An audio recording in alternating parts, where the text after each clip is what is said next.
Dear learners, welcome to the MOOC on Heritage Tourism, and today is Module 19. This is Sustainable Heritage Tourism, and Unit 1, this is Conservation versus Commercialization. This course on Sustainable Heritage Tourism, Conservation versus Commercialization, basically explores one of the most pressing debates in contemporary tourism studies. This is how to balance the preservation of cultural and natural heritage with economic benefits of tourism. Heritage tourism has emerged as a powerful tool for economic development, cultural exchange, and global awareness. However, its rapid growth has also led to over-commercialization, cultural dilution, and environmental degradation. We already have immense discussion on that particular issues. This course examines this tension between conservation, that is protecting heritage for future generations, and commercialization, using heritage as a commodity for economic gain. Sustainability in tourism has emerged as a critical framework in the contemporary world, where the rapid growth of tourism has both positive and negative consequences. While tourism generates income, employment, and cultural exchange, it can also lead to environmental degradation, cultural commodification, and economic imbalance if not managed properly. However, sustainability in tourism seeks to strike a balance between development and conservation, ensuring that tourism remains viable in the long run without harming the resources on which it depends. What is sustainable tourism? We can define sustainable tourism as tourism that meets the needs of present tourists, that hosts regions while protecting and enhancing the opportunities for future. This definition emphasizes a long-term perspective where tourism development is not just about immediate gains but also about preserving resources for future generations. At its core, sustainable tourism involves a responsible management of natural, cultural, and economic resources. It ensures that tourism activities do not exhaust or degrade the environment, disrupt local communities, or exploit cultural heritage. Instead, it promotes a harmonious relationship between tourists, the environment, and the host communities. Sustainable tourism recognizes that destinations are living spaces where people reside, work, and maintain their traditions. Therefore, it encourages practices that minimize negative impacts such as pollution, overcrowding, and cultural erosion. For example, limiting tourist members in ecologically sensitive areas, promoting eco-friendly accommodations, and encouraging tourists to respect local customs are all aspects of sustainable tourism. Another important dimension of sustainable tourism is inclusivity. It ensures that local communities benefit from tourism activities through employment, entrepreneurship, and participation in decision-making processes. This prevents the concentration of profits in the hands of a few external stakeholders and instead distributes economic benefits more equitably. Furthermore, sustainable tourism is adaptive and dynamic. It takes into account changing environmental conditions, technological advancement, and evolving tourist preferences. By continuously monitoring and adjusting policies, sustainable tourism aims to maintain a balance between growth and conservation. What are the basic pillars of sustainability? The concept of sustainability in tourism is built upon basically three interdependent pillars. This is environmental, economic, and socio-cultural sustainability. These three pillars together form the foundation for responsible tourism development. What is environmental sustainability? That means protect ecosystems. Environmental sustainability in tourism focuses on preserving natural resources and ecosystems that form the backbone of many tourist destinations. And what is economic sustainability? That ensure long-term benefits. Economic sustainability in tourism refers to the generation of consistent and equitable economic benefits over time. Tourism should contribute to the economic development of a destination without creating dependency or inequality. Then what is sociocultural sustainability? That preserve identity and traditions. Sociocultural sustainability focuses on protecting and promoting the cultural heritage, traditions, and social values of host communities. And if we go to the concept of sustainable heritage tourism, we already have idea about what is sustainable tourism, and now we are moving towards sustainable heritage tourism. What is sustainable heritage tourism? Sustainable heritage tourism is a specialized form of tourism that focuses on the conservation and responsible use of cultural and historical resources. Heritage tourism includes visits to monuments, historical sites, museums, cultural landscapes, all of which require careful management to prevent degradation. Sustainable heritage tourism advocates for protecting cultural integrity. Protecting cultural integrity means preserving the authenticity and original significance of heritage sites and cultural practices. It ensures community participation. What is community participation? Community participation is essential for the success of sustainable heritage tourism. Local communities are the custodians of their cultural heritage, and their involvement ensures that tourism development respects their values and traditions. It promotes responsible tourism practices. Responsible tourism practices are the heart of sustainable heritage tourism. These practices encourage tourist businesses and authorities to act in ways that minimize negative impacts and maximize positive outcomes. Then conservation. Why do we need conservation? That means to protect our heritage. While we go to the meaning of conservation, it refers to careful protection, maintenance, and management of cultural and natural heritage resources so that they are not lost, damaged, or degraded over time. It is not simply about preserving monuments or artifacts in their original state, but also about maintaining the authentic essence, including traditions, practices, languages, and landscape associated with them. In the context of heritage tourism, conservation ensures that sites and cultural expressions retain their historical significance and are not altered excessively for short-term gains. It involves a scientific, ethical, and community-oriented approach to safeguarding heritage. Conservation also recognizes that heritage is a non-renewable resource. Once destroyed, it cannot be fully recreated. Importance of conservation. I think we have a good understanding about importance of conservation. Why do we need conservation? That it maintains historical authenticity. One of the core purposes of conservation is to preserve the original character and authenticity of heritage sites and cultural expressions. Authenticity refers to the genuine original features that define his heritage resources such as architectural style, material, craftsmanship, and historical context. It also helps preserving identity and cultural memory. Heritage is deeply tied to the identity of a community or nation. It reflects shared histories, values, beliefs, and traditions that define a group of people. Conservation helps preserve this identity by protecting cultural expressions such as rituals, festivals, languages, art forms, and architecture. Cultural memory.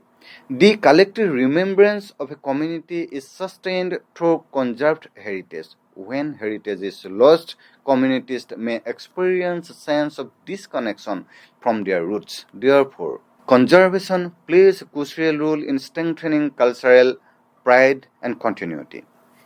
Conservation ensures intergenerational equity. Conservation aligns with the principle of sustainability by ensuring that future generations have access to the same cultural and natural heritage that we enjoy today. This concept, known as intergenerational equity, emphasizes fairness across time, across generations. Now we are going to discuss about the methods of conservation. One, this is restoration and preservation. Restoration involves repairing and returning a heritage site or object to a known earlier state, often using traditional materials and techniques. Preservation, on the other hand, focuses on maintaining the current condition of a site and preventing further deterioration. But both these approaches require careful planning, skilled expertise, and adherence to international conservation principles. Improper restoration can damage authenticity, so it is essential that interventions are minimal and reversible where possible. Another important approach here is legal protection. We may say as heritage laws.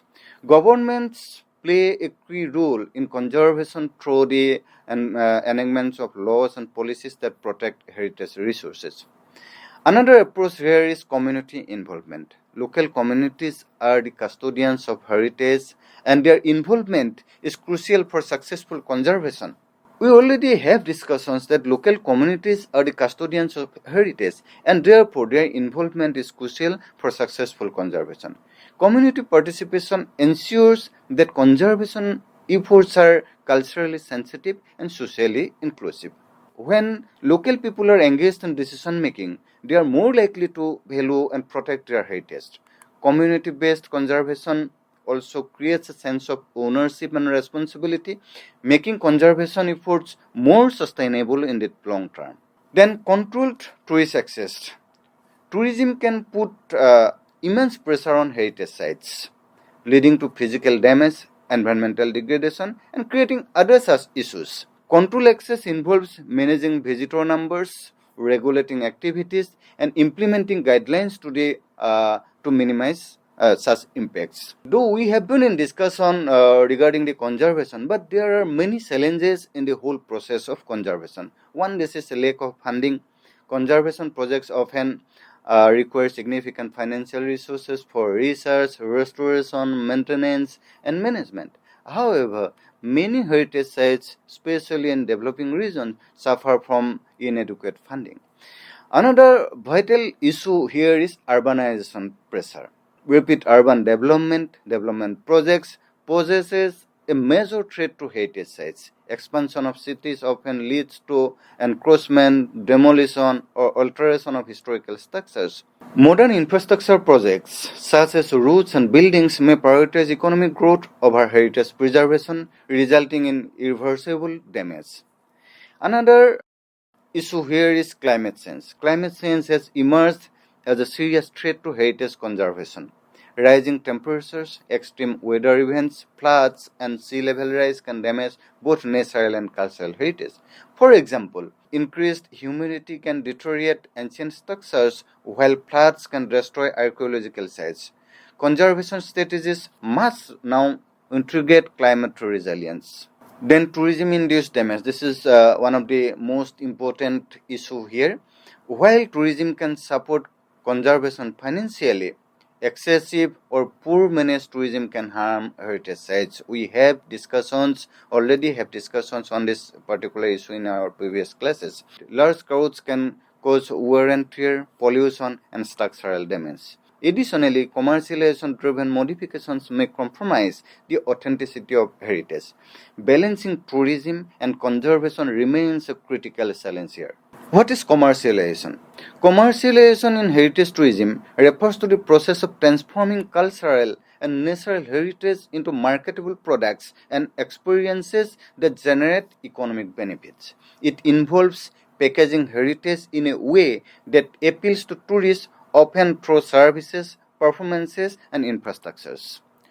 While commercialization can enhance accessibility and visibility of heritage, it also raises concerns about overexploitation and loss of authenticity. Therefore, it must be managed carefully to ensure sustainability.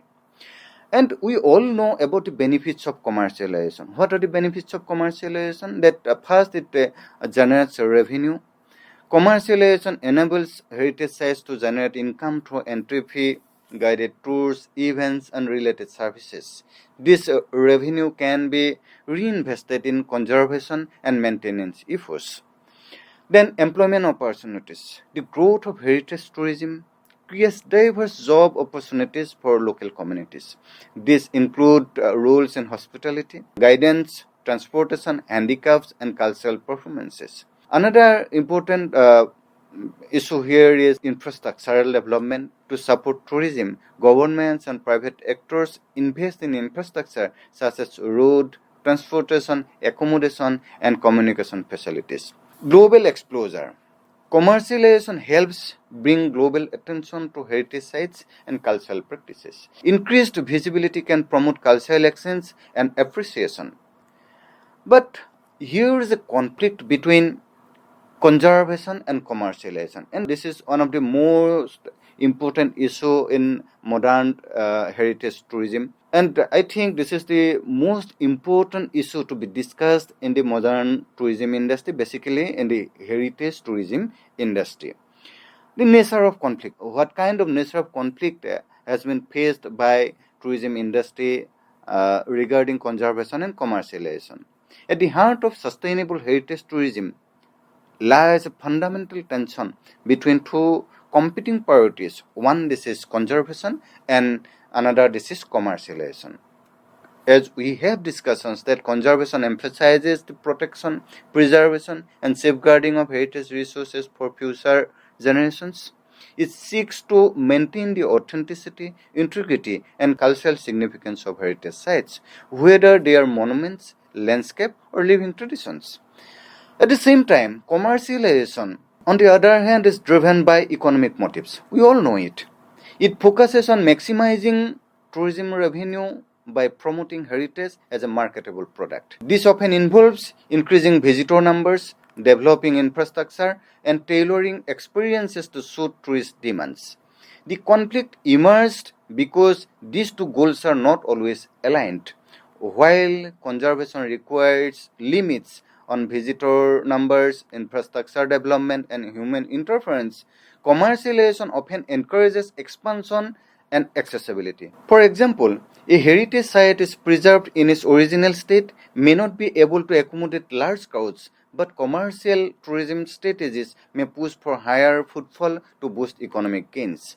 Thus, the challenges lies in balancing these competing interests, how to generate income and livelihood opportunities without compromising the cultural and historical essence of heritage. Here are some key issues. One, this is over-tourism. We have discussion on our previous classes regarding what is over-tourism and how it has been creating issues on heritage sites. Over-tourism occurs when number of visitors to a heritage site exceeds its carrying capacity.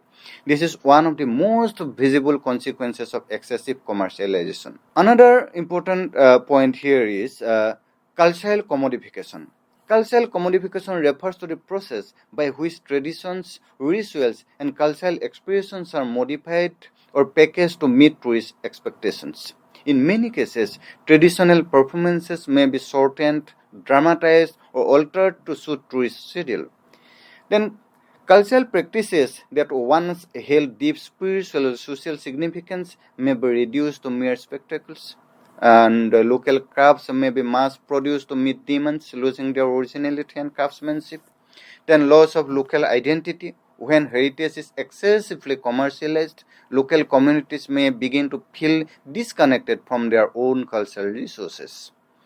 Then environmental impact. Commercial tourism often leads to significant environmental consequences. One, this is pollution, increases due to transportation, waste generation, and infrastructural development. Waste management challenges arise, especially in areas not equipped to handle large tourist population. This is one of the basic issues all the tourist places have been facing in the last decade and the present decade also. Ecological imbalance may occur when natural habitats are disturbed or resources are overexploited. In contrast, some regions have adopted sustainable practices that successfully balance conservation and tourism. Though we have been discussing the key issues regarding the challenges to conservation, but in the contrast, some regions have adopted sustainable practices. Yes, there are some regions in the world that they have been practicing sustainable practices that successfully making a balance between conservation and tourism. Here some key strategies. What are the key strategies? One, visitor limits, where the number of tourists allowed per day is controlled to prevent overcrowding. Then community-led tourism, where local people play an active role in managing tourism activities and sharing benefits. Strict regulations, including guidelines for construction, waste management, and tourist behavior. All these approaches ensure that tourism development does not come at the cost of heritage preservation. They also empower local communities, making them active stakeholders in conservation efforts. Strategies of sustainable tourism. One, sustainable tourism planning. Sustainable tourism planning is the foundation for balancing conservation and commercialization. It involves a scientific and long-term approach to managing tourism activities without degrading heritage resources. Then, carrying capacity assessment, it refers to determining the maximum numbers of visitors a site can accommodate without causing physical, environmental, or cultural damage. This includes not only space limitations but also ecological resilience and social tolerance of local communities. By setting clear limits, authorities can prevent overcrowding and ensure a quality experience for visitors. Then, zoning and regulation. Zoning and regulation involve dividing heritage sites into different areas based on their sensitivity and uses. For instance, core zones may be strictly protected while permitting limited access, while buffer zones can allow controlled tourism activities. Regulations may include entry restrictions, behavioral guidelines, and restrictions on construction or commercial activities, etc. Then infrastructure planning. It ensures that tourism-related facilities such as roads, accommodation, sanitation system, and visitor centers are developed in a way that minimizes environmental impact. Well-planned infrastructure reduces strain on natural resources and enhances both conservation and visitor satisfaction. Then community-based tourism. Community-based tourism places local people at the center of tourism development, ensuring that they are not just passive observers but active participants. Local ownership. Local ownership means that tourism enterprises such as homestays, guided tours, and handicap businesses are owned and managed by local residents. This fosters a sense of responsibility and pride in preserving heritage. Fair distribution of benefits ensures that economic gains from tourism are shared equitably among community members. This reduces inequality and prevents exploitation by external actors. Cultural preservation is another important point.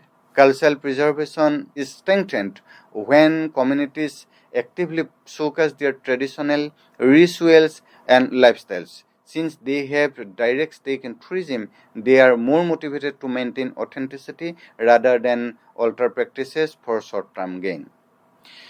Responsible tourism practices. Responsible tourism emphasizes ethical and sustainable behavior by all stakeholders, particularly tourism operators and visitors.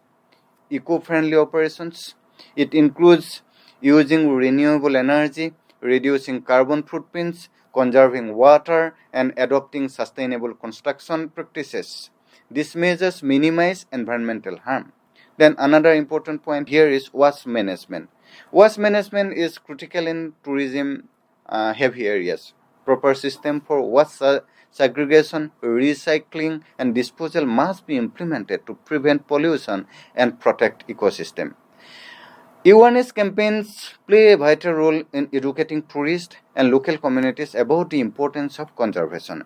Informal signage, workshops, and digital media can encourage responsible behavior and cultural sensitivity. Use of technology. Technology has emerged as a powerful tool in managing the challenges of heritage tourism. Then digital heritage preservation, it involves documenting and archiving cultural assets using digital tools such as 3D scanning, virtual reconstructions, and online databases. This helps preserve heritage events if physical sites are damaged. Virtual tourism is another point here. It allows people to experience heritage sites through digital platforms, reducing the need for physical visits. This is especially useful for fragile and endangered sites. Smart visitor management system. Smart visitor management system use technologies such as online ticketing, real-time crowd monitoring, and data analytics to regulate visitors' flow. These systems help prevent overcrowding and improve site management. Policy frameworks. We can discuss policy frameworks in two categories. This is national policies and international policies. One, at the national level, governments establish legal and institutional frameworks to guide heritage conservation and tourism development. Heritage Conservation Acts provide legal protection to monuments, sites, and cultural practices, preventing unauthorized alterations or destruction. Tourism development policies outline strategies for promoting tourism while ensuring sustainability, including guidelines for infrastructure, marketing, and stakeholder involvement. Effective implementation of these policies is crucial for achieving a balance between conservation and commercialization. Then, international guidelines. Global frameworks play an important role in shaping national and local practices. UNESCO provides guidelines and conventions for the protection of all heritage sites, emphasizing authenticity, integrity, and sustainability. The Sustainable Development Goals promote a holistic approach to development, including responsible tourism, cultural preservation, and environmental sustainability. These frameworks encourage international cooperation and set standards for best practices. What are the way forward? To achieve a sustainable balance between conservation and commercialization, a multidimensional approach is required. This is integrate sustainability into tourism policies by embedding environmental, social, and cultural considerations into all levels of planning and decision making. Second, empower local communities. We already have discussion on that particular topic, that empowering local communities by giving them ownership, decision-making power, and fair economic opportunities. Promote responsible tourism through education, awareness, and incentives for sustainable behavior. Another important point here is encouraging interdisciplinary research that brings together insights from history, environmental science, economics, and sociology to develop innovative solutions. Another point here is strengthening global cooperation by sharing knowledge, resources, and best practices across countries and organizations. In the conclusion, what we can say is sustainable heritage tourism is not about choosing between conservation and commercialization. It is about finding harmonious balance between the two. Heritage is not just a resource, it is a legacy. While commercialization can bring economic benefits, but unchecked exploitation can lead to irreversible loss. Conservation ensures that heritage survives, but without economic viability, preservation efforts may fail. Therefore, the goal is sustainable utilization where heritage is protected, respected, and responsibility shared with the world. Thank you. Thank you very much.